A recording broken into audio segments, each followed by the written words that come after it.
Let's see, it is now 4:02. Why don't we give our attendees just another minute? Yeah, great. Let's get set up. Sorry.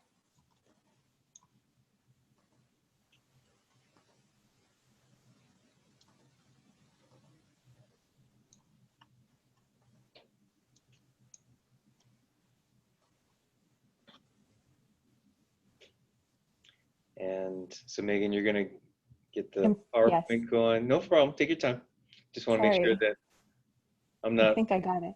Can paused everyone? waiting for you to do something that's not coming. I think if everyone can see my PowerPoint, then we're We got that? okay. All Yeah. right. Okay, well, let's go ahead and get started then. Hello, everyone, and welcome to our latest. This would be, can you remember the date? September 15th, 2020 update on what we're now calling our Okay, take that one again. Uplift Local Community Check-In. I'm Ed Shikata, Palo Alto City Manager, and I'll ask our city staff team to introduce themselves, starting off with Brad Eggleston. Hi, everyone. I'm Brad Eggleston, Public Works Director. Good afternoon. My name is Rachel Tanner. I'm Assistant Director of Planning and Development Services for the City of Palo Alto. Hi, I'm Philip Kemi, Chief Transportation Official with the Office of Transportation. Hello, I'm Kara Apple. I work in the City Manager's Office doing business outreach. Hi, everyone. Megan Horgan-Taylor, Chief Communications Officer for the City Manager's Office. Afternoon, everyone. I'm Rob George. I work in the City Manager's Office on business outreach. All right, thank you very much, team. And we're recording this, so we're doing it both live as well as on demand. So members of the community can get an up-to-date report on what's happening with what has been called our Summer Streets program. And as we're transitioning this season, we'll give you information on what's happening and what's to come. This is our monthly update and is a complement to other conversations that we have. Last night, as a specific example, we had with the City Council, and on an ongoing basis, check-ins with the business community. So this particular session is for our community at large, both to get updates as well as at the conclusion of a series of updates that our staff will provide. We're also going to open it up for questions and feedback from community members that are tracking us live. So that said, let's see, just in terms of the information, just wanted to cover for this introduction, really do want to reinforce the City of Palo Alto's commitment to connect our community with what's happening. Clearly, the coronavirus has been an issue that's impacted all sectors of our community, our nation, and our world. And that said, our ability to uplift local is really important by providing support to all sectors of the community, part of which really is these communication opportunities, as well as the programs that the city's working to continue to support on an ongoing basis. So stand by for the new details on what's happening and look forward to discussion on the far end. So with that, I'm gonna turn it over to our next slide. Today, we're gonna cover a few items. First off, the program changes. Whoa. Okay, there it is. Program changes, and again, with the turning of the seasons from summer to fall, we have Philip, who will speak to parking as an ongoing area of focus, as well as program updates. And then we'll speak to outreach and what's happening in our next steps of our program. So next slide, please.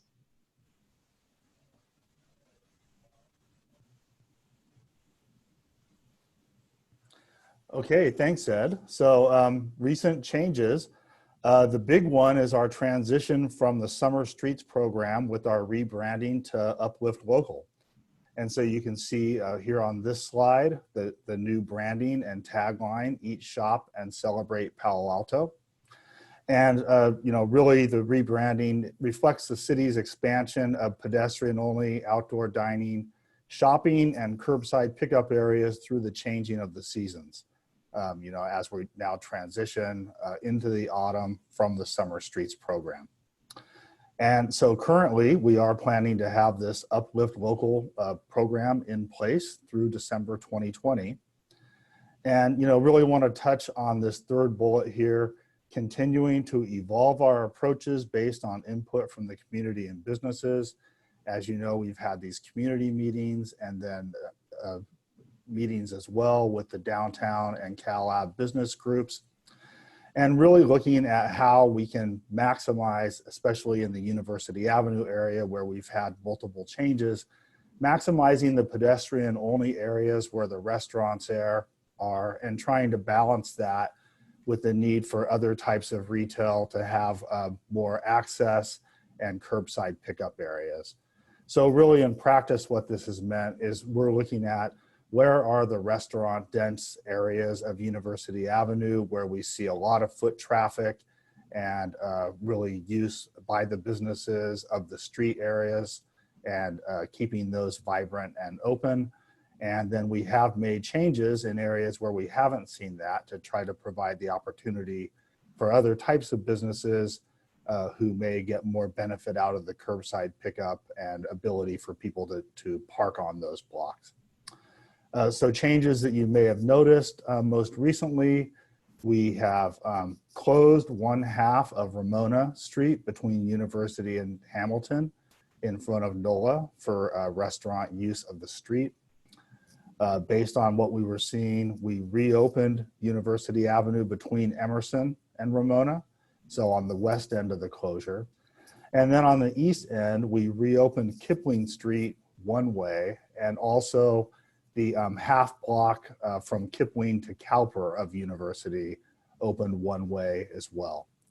So those are the most recent changes. And again, really with the goal of supporting the different types of businesses we have in the best way we can, given the conversations we've had and what we're actually observing out on the street. And then just wanted to touch on the process of permits and parklets. I mean, as you see, we've got a number of businesses utilizing the streets and sidewalks and also building parklets. So this has been a great success working with businesses to expedite these processes. And currently we've issued about 80 permits altogether for those three types of uses, the sidewalks, use of the street, and parklets. And of those, we've got 21 so far built parklets. So those are the parklets that you see with the actual wood decks. And then 6 at grade parklets, which is where restaurants are using the parking spaces, but they actually haven't built a structure there, but still managed to make use of it. And then just add, this is an ongoing process. We've got about 25 permit applications currently underway that are still to be issued. That, I'll turn it to the next slide, please.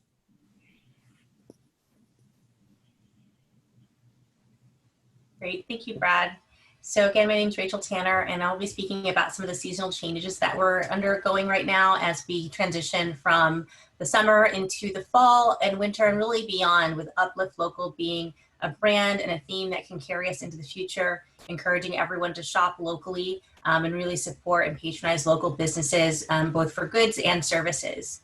To help support that, we're going to be publishing some guidelines on how to prepare for winter weather. Some businesses you may already notice are putting up tents and following the guidelines that we have established by our fire department, other codes to safely have tents, heaters, other items that will allow those businesses to continue to operate outdoors. We are also going to be publishing and printing and posting new signage with the brand and with our wonderful new logo on it that both directs folks to businesses that are off of some of the main streets. So on CalAb and in downtown, directing some of those folks who are enjoying the pedestrian area to remember that there are some businesses located off of those main roads that they can also visit and patronize. And also that will be at other places, other shopping centers, other shopping areas around town, really because it's not just about CalAb and downtown, but really any local business that can be patronized, as well as curbside pickup signage and other ways to draw attention to the retailers so folks know that they're open for business and would love to welcome you into their doors. We're also going to be having some new safety barriers at each of the closure locations in downtown on University and California Avenue. They'll be decorated, so they'll be a little bit more appealing and attractive, and really sending that message that it's both safe to be a pedestrian in the area, as well as providing a little bit of signage for those passersby to know what's going on and that they might consider stopping there to shop. And then lastly, we're really focusing on the holiday shopping season, which really this year is going to begin earlier, with folks often turning to digital or other ways to shop, as soon as October. And so really thinking about how can we promote our local shopping districts October, November, December, and not just for the support that they can provide to our retailers and support for the whole community, but really that sense of place, that sense of belonging. I know we're all missing our community gatherings and events. And while there's still some restrictions on events, the county has also issued guidelines about how to do some outdoor activities safely. So we're going to be thinking really creatively with our staff, with community members about ways to have a sense of the special time that we have during the holidays in a manner that is safe, but that can still bring a little bit of joy to us this time of year. So if you have ideas this afternoon, those of you who've joined us on the call or who may be listening later, we would love to hear from you. Any ideas you have, maybe you have a special talent, maybe you're an artist, or you host something, or you have ideas about how we can get this underway. It really is going to take all of us working together to make it a successful season. So we really look forward to seeing what we can think up. And with that, I'll pass it to the next speaker. Thanks, Rachel. So we have parking resources that are available on the Office of Transportation webpage that can help you to find information about parking. And also we have free parking that's provided to support visitors to the business district, and it's encouraged to be done in the public garages and lots, the off-streets parking. I also want to encourage biking and walking if air quality allows. And we also have online bike and educational resources available on our Safe Routes to School webpage within the Office of Transportation webpage that can be used by anyone, even though it's called Safe Routes to School. It's really biking and educational curriculum.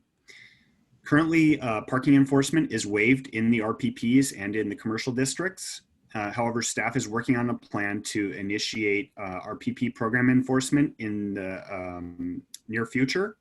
And our parking impacts are being monitored to determine when further enforcement would be restarted. And finally, we will continue to have curbside pickup parking available. And with that, I'll pass it on to Kara.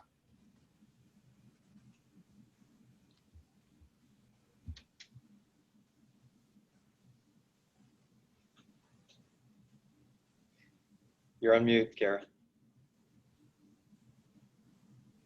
This is a Zoom joke. Made it all the way through. We almost made it. Almost. I Almost apologize. Thank you, Philip. I'm going to talk about outreach and next steps. Before I do that, I do want to touch on the state's blueprint. On September 8th, we moved, Santa Clara County moved from the purple to the red tier. And with the red tier met some loosening of some of the health order restrictions. So retail could increase their capacity indoors from 10% to 50%. Gyms and fitness can now open their doors to indoor services up to 10% capacity. Some personal services could now begin indoor operations, and zoos could open at 25%. And there's some other sectors that had some relaxing of the orders. Notably, in our county, the county still directed that indoor dining, movies, and indoor gatherings were still prohibited. So if you look at the graphic on your screen, it highlights that of the two orders between the state and the county, the more restrictive order applies to the business sector. So a lot of what we're doing as staff is we're working with the different business sectors to really digest the health orders and ensure that everyone is compliant and operating to the fullest extent within their business sectors. As we move forward, the the tiers. We may go up, we may go down, and we will constantly keep in contact with the different business sectors, again, to ensure that they are in compliance with the health orders. And finally, we're expanding our support services with business outreach. We have, with retail specifically, we have a focus group, and we are collaborating with members of the retail industry to discuss plans and ideas of ways that can really help boost and make our community feel safe coming into Palo Alto and shopping. And then we're also taking those ideas, as Rachel said, and kind of collaborating with other city staff and talking about placemaking and public arts. Next slide. Here's a list of our future community monthly meetings. Please note that we have a meeting from each month, October 20th, November 17th, December 15th. The meetings are scheduled from 4 to 5. We will always have them recorded, and the recordings will be posted so that they can be watched later at convenience. And please share with your neighbors and friends. We are really interested in hearing from the community, getting their perspective, and most importantly, any ideas that we could use and benefit from creatively moving forward. Thank you. Thank you, Kara. I just wanted to highlight and just note the instructions for our session today. If you do have a question or you'd like to share a comment, please either raise your hand or type your question or your feedback in our Zoom Q&A feature. If you're asking a question or providing input verbally, if you could please limit your comments to 2 to 3 minutes. We are obviously limited, but we do want to ensure that we gain some input from those that are watching today. Of course, if you're not able to watch live today, but you are watching a recording and you have comments or you have questions, feel free to please email us at citymgr@cityofpaloalto.org, and we will definitely share and respond back to you in that format. So we look forward to the input today. And I'll stop sharing so I can make sure I see if there are any hand raised or other questions that are in our chat feature. All right, so I think that concludes our presentation. We did, as mentioned at the start of the session, want to keep it pretty quick so that we could go through all the information, provide this update, and people can watch it at your convenience. But that's it. I think we're now ready and able to take any questions that we might have from the folks who are here with us live. So if anybody does have a question, if you would like to ask a question or provide a comment, please raise your hand.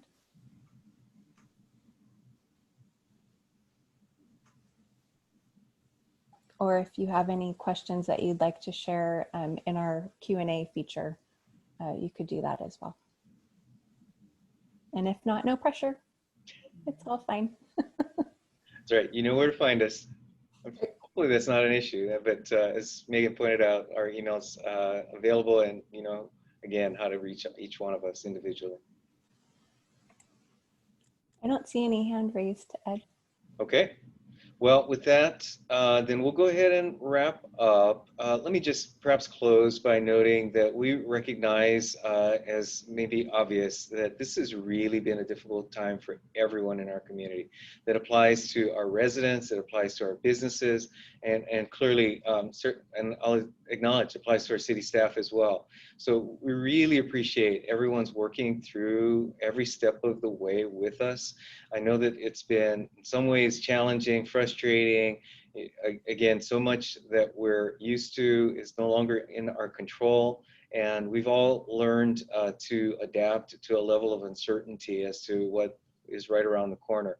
Good news is the air quality is better. At least it is for today, better than we expected it to be today. And the forecast for the next few days is even better. So what better opportunity to get out and enjoy our streets, our commercial corridors, that really do reflect the Palo Alto that we have and that we can all enjoy, and that allow us to reflect the community coming together that I know we all intend to share with each other. So a little bit of a shameless plug there, but is nonetheless a recognition that, you know, as challenging as the times are, that we're really fortunate to be able to be a part of this community.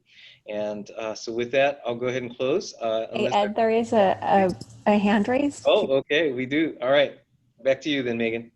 Okay. For Sandra Slater, I think you would like to provide a comment. You're off mute. Go ahead. Hi, everybody. Thanks for all the hard work you're doing. It is indeed a very, very difficult time for everybody. And I really applaud your effort to try and be responsive to the whole community. I guess I have a couple of questions. One is I understand that you're really working with the business community to find out what's working for them and help them as they try and navigate these difficult times. But I'm also wondering how you're getting feedback from the community and residents other than these calls, which I guess they're, you know, monthly. But my sense is that there's a groundswell of support for keeping these venues open. I call them open, I don't call them closed, because they're open to pedestrians and for life other than cars. And so I'm just wondering what kinds of feedback can we get to you about the community support for these things, and what instruments do you have to help us do that? So at this point, I think we're from city staff perspective, we're pretty stable in terms of any changes that you should expect. Actually, don't expect any. In terms of the opening of the streets, we'd love to let this settle in for a while with all sectors of the community, again, residents as well as businesses. And in terms of formal processes, we haven't put up we've had an ongoing method of survey feedback, and I think it's about time for us to refresh that. And so we'll be working on that in the upcoming days and weeks. And Kara and others, feel free to chime in if there are other methods that we should consider. But otherwise, right now, we want to let things settle in a bit before we restart another refresh on outreach and opportunities for feedback. Okay, great. You know, my feeling is that there are a lot that some people, what I'm hearing in the community is like, it feels like it's a death by a thousand cuts on University Avenue, that it's slowly shrinking and shrinking and shrinking. And so I think there is some concern in the community about that. So it'd just be good to get a broad spectrum of people, residents, to be able to weigh in on how they're experiencing it. The other piece that we are monitoring has been noted is the actual activity. And personally, I'm keeping a close eye on University Avenue, and especially in the area around Ramona and Emerson, that as pedestrian activity picks up, that gives us more reason to take another look at, again, opening further, as you point out. Again, as has been mentioned earlier, you know, it's the use of the streets and actual activity on the street that we've used as kind of a gauge to find that balancing point. And we really would love to see more pedestrian activity out there. And as that does happen, then we'll want to revisit again, perhaps going the other way. Yes, and Sandra, Rachel here. One thing that Philip's staff and Office of Transportation have been doing has been organizing weekly counts up until recently. And unfortunately, for the past several weeks, the air quality has been too poor. Pretty much every day we were scheduled to do a pedestrian count. So we're hoping we can resume those. We are planning to do them periodically throughout the fall, especially watching for weather changes and how those might impact that use of the street, or just any other functionality that we're seeing, just based on, you know, people, as they say, voting with their feet. Are they out there biking, walking, dining? That's, to us, our best indicator of success. Yeah, I think that's great. And I think the more activities that we have down there and allow people a reason to go down there, not just for, you know, shopping or eating, but actually make it have a place, make it feel like a place that you want to go and find out what's happening. I feel like a broken record because I keep talking about this, you know, getting the arts commission and the theater groups and music and, you know, all kinds of activities down there so that people feel like they want to go down, and there's more than just shopping and eating. And just a shameless plug for work that myself and Megan and Carol will be doing. Part of what we're trying to think about are things that can draw people, but safely keep them at a distance. And so right now the county has some pretty specific guidelines around essentially what they consider an event and dissuading folks from hosting things that might be considered events. So having things, to use the example of, let's say, an art piece where people can come at their leisure to look at it versus coming all at a specific time. Those are a better type of draw than, let's say, hey, there's a musician playing from this time to this time. So if there are things that you think of, Sandra, I know you're very active and very connected. And so put your thinking cap on, maybe talk with some of your collaborators. Let us know what might be some things that we can do that, you know, a family can decide at whatever time is convenient for them to go visit and participate. Those are the key types of things. So we're busy kind of making a list and trying to brainstorm what that could be, or probably more than one thing over the course of the fall and winter. So, and hopefully we will be able to do some more traditional event type activities soon, if we can keep on the good trajectory we have with our positivity rates and our new cases. Yeah, I think also it's a lot of it is serendipity. It doesn't have to be, oh, you know, there's an event I have to go to. It's just, I know that when I go down to University Avenue, there's stuff happening. Mm-hmm. You know, making it more like, oh, it's just a place where you go because you want to know what's, you know, FOMO. It's, you know, it's you want to know what's happening downtown and that there's always something happening. That'd be fun. I will share that I saw Brett Anderson out there with his guitar a couple of You weeks did? Outstanding. I love that. That's great. I didn't know that he was out there playing. All right, I'm seeing him tonight. I'll tell him. Absolutely, absolutely. Come on out early and often. Yeah. And Great. Sandra, your thoughts around public art are also, we are looking and partnering with the Public Art Commission and public art staff, as well as the Palo Alto Art Center around that very thought and concept. And I know the Public Art Commission actually had their retreat today and they had some conversations about that very thing. So That's great. look forward to some of that. But if you have ideas, let us know. You know, the code art thing, which I participated in a Mhm. couple weeks ago, was so much fun. And it was, you know, drew people down because they want to see what's happening. Right. And if you could, you know, so that kind of thing, it's really great to hear that they're engaged because I think that could be a really great resource for us. Definitely. Okay, I feel like I had a private meeting with all you guys. Swing by anytime. Thank you for your question. All right, take care. Thank you. Thanks. Any other questions? We have a couple other attendees. I did see one attendee had their hand raised, but they also just left the meeting. So maybe that individual will follow up with us in email. But no other questions that I see. Okay, then with that, let's go ahead and call it a wrap. Thank you all for joining us and appreciate the opportunity to share what's happening. Thank you. Thanks, everyone.